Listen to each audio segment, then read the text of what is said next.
is Walker's Low Catmint, represented by Will over here.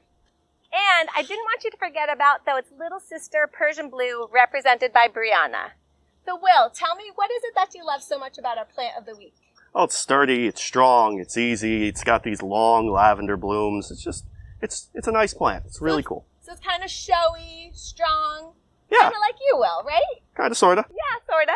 And Brianna, what is it that you love so much about this little Purrsian Blue? Well, it's really pretty, and it also stays very small and compact. Aw, just like our little Brianna. Will, I see tons of blooms behind me. Do these blooms stay all the way from summer into the fall? Kind of, sort of. So with catmint, whether it's Walker's Low or Purrsian Blue, they're going to start blooming late May, early June.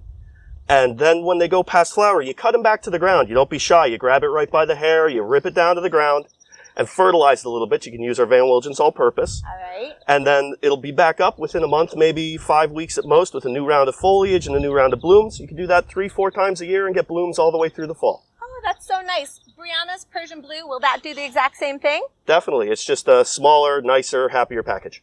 So, Brianna, you are surrounded by bumblebees right now. Do you mind?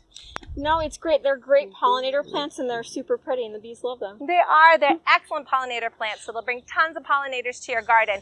And, Will, I think they tolerate the heat better than us and the sun? Oh, definitely better than I do. But they love the heat. They love the sun. Full sun is great. You can put them in a little bit of shade, just not too much. Okay. And they should do great. So Walker's Low Catmint, an excellent plant of the week. Just don't forget about its little sister, Purrsian Blue. Thanks a bunch. See you next time.